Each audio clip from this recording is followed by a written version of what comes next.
Have you ever been mid-sentence telling someone something that actually matters to you, and you watch their eyes glaze over? Not in an obvious way. They're still nodding, still making the right facial expressions, but you can feel it. That moment when you realize you're talking to a wall with a face painted on it. Oh Lord, it is good to be here with you. If that scenario made your chest feel tight, you're not alone.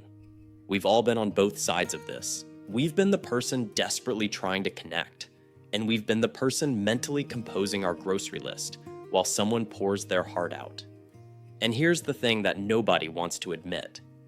Being on the receiving end of fake listening feels worse than being ignored completely. Let me tell you about the worst conversation I ever had. I was at a dinner party, already anxiety-inducing, and I'd just gotten some news that actually mattered to me. Nothing life-changing, but meaningful enough that I wanted to share it with someone. I chose the person across from me because they seemed engaged. They were making eye contact, nodding at the right moments, even throwing in those little uh-huh sounds that are supposed to signal active listening. But here's what I noticed. Their feet were pointed toward the door. Their body was angled slightly away from me. And when I paused, just for a second to take a breath, they immediately jumped in with a story about themselves that had absolutely nothing to do with what I just said. It wasn't malicious. They probably thought they were being a good conversationalist. But in that moment, I felt smaller than I had in years. The silence between my pause and their interruption was so loud it felt like physical pressure. That's when I started obsessing over what I now call the mirror test. And no, I'm not talking about some cheesy self-help exercise. I'm talking about the uncomfortable realization that we're all walking around pretending to listen to each other, and most of us are terrible at hiding it. Here's what psychologists have known for decades, but nobody talks about in normal conversation. The human brain is insanely good at detecting authenticity. We evolved to read micro-expressions, body language, and vocal tone because our survival depended on knowing who we could trust. So when someone is performing the act of listening without actually doing it, your brain picks up on it immediately.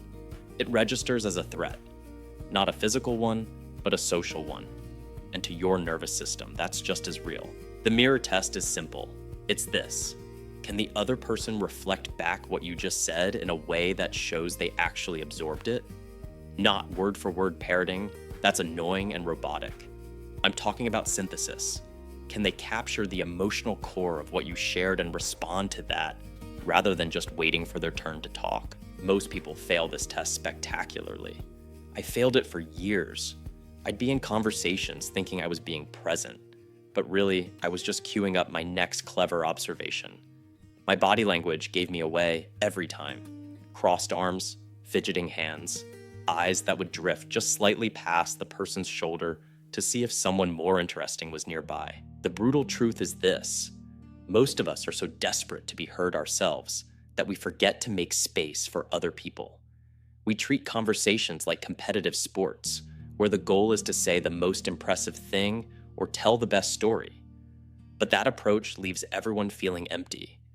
You walk away from those interactions feeling exhausted and oddly lonely, even though you were just surrounded by people. So what does real listening look like? And I mean the kind that makes people feel genuinely valued, not just tolerated. It starts with something uncomfortable. Shutting up. Not just physically closing your mouth, but mentally quieting that voice in your head that's already formulating your response. That voice is a liar. It convinces you that you're listening when really you're just rehearsing. Here's the physical tell that separates real listeners from fake ones.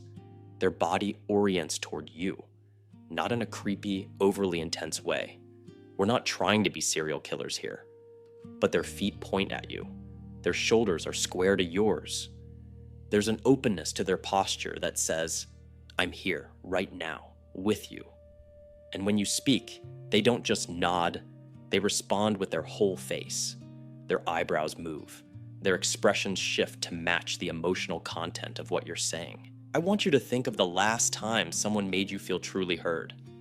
Take a second. It stings when you realize how rare that actually is, right? But when it happens, it's unforgettable. You remember that person. You trust them. You want to be around them more. That's the power we're talking about unlocking here. The mistake most people make is thinking that listening is passive. It's not. Real listening is one of the most active, exhausting things you can do. It requires you to suppress your ego, your need to be interesting, your fear that silence means failure. It requires you to sit in the discomfort of not knowing what to say next, and trusting that the right response will emerge from actually processing what the other person shared. Here's what I learned after that dinner party disaster. People don't remember what you said to them. They remember how you made them feel. And the fastest way to make someone feel valued is to prove that you're not just hearing their words, you're receiving their meaning. You're catching what they're actually trying to communicate beneath the surface level chatter. This isn't about being a therapist or an emotional support robot. It's about basic human decency. It's about recognizing that everyone you meet is carrying something heavy. And sometimes the kindest thing you can do is acknowledge that weight without trying to fix it or minimize it or redirect the conversation back to yourself. So you're listening, actually listening, not that performative nonsense we talked about earlier. Your body is oriented correctly. Your brain is processing what the other person is saying, and you're resisting the urge to interrupt with your own story. Great. Now comes the part that separates decent listeners from people who make others feel genuinely valued. What you do with what you just heard. This is where most people catastrophically screw up. They think that once they've absorbed the information, their job is done. They nod. They say, "That's interesting." And then they move on like nothing happened. But here's the thing, and listen closely to this distinction. Hearing someone isn't the same as making them feel heard. The gap between those two experiences is where all the magic happens. I call this the reflection loop, and it's stupidly simple in theory, but surprisingly hard to execute. The core idea is this: when someone shares something with you, you need to send back a signal that proves you caught not just their words, but their meaning. You need to echo back the emotional frequency they were broadcasting, not just repeat their sentences like a parrot with a psychology degree. Let me tell you where I learned this the hard way. I had a friend who was going through something genuinely difficult, a career setback that had shaken their entire sense of self. They came to me because, I don't know, maybe they thought I'd have something useful to say. And I tried. God, I tried so hard to be helpful. I offered solutions, perspective, reframes, all the stuff that sounds good on paper, but their face kept getting tighter. Their responses got shorter. And eventually, they just said, "Yeah, maybe you're right," in that tone that clearly means, "I regret bringing this up." I'd failed them completely, and I didn't even understand why until weeks later. Here's what I missed. They didn't come to me for solutions. They came to me to feel less alone in their struggle. And by immediately jumping to fix-it mode, I'd essentially communicated, "Your feelings about this are wrong. Here's how to think about it correctly." No wonder they shut down. I'd made them feel stupid for having emotions about their situation. The reflection loop works differently. Instead of rushing to respond or solve, you pause. And yeah, that pause feels like forever when you're in it. And you reflect back what you heard at the emotional level. Not the facts, the feelings underneath the facts. This is what separates humans from customer service chatbots. Here's what it sounds like in practice. Someone tells you they're stressed about a deadline at work. The chatbot response is, "Oh, that sounds stressful." Technically accurate, completely useless. The reflection loop response is something like, "It sounds like you're feeling trapped between wanting to do great work and not having enough time to actually do it justice." That's exhausting. See the difference? You're naming the specific tension they're experiencing, not just labeling their emotion. This technique has a name in psychology. It's called reflective listening. But I hate that term because it sounds like something you'd learn in a corporate workshop with terrible coffee. What we're really talking about is giving someone permission to feel what they're feeling without immediately trying to change it or fix it or optimize it. And here's where it gets weird. Sometimes the most powerful response you can give is silence. Not awkward silence where you're clearly scrambling for what to say next. Intentional silence that communicates, I'm sitting with this alongside you. Our culture is so uncomfortable with emotional weight that we constantly try to lighten things, crack jokes, pivot to something more pleasant. But that impulse, however well-meaning, makes people feel dismissed. I want you to hear me on this. You don't need to have the perfect response. You don't need to say something profound or clever. Most of the time, people just need evidence that their experience registered with you as real and valid. That's it. That's the whole game. Here's the body language component that most people miss. When you're reflecting back what someone said, your facial expression needs to mirror the emotional content of their message. If they're talking about something frustrating, your face should show frustration on their behalf. If they're excited, your face should light up with them.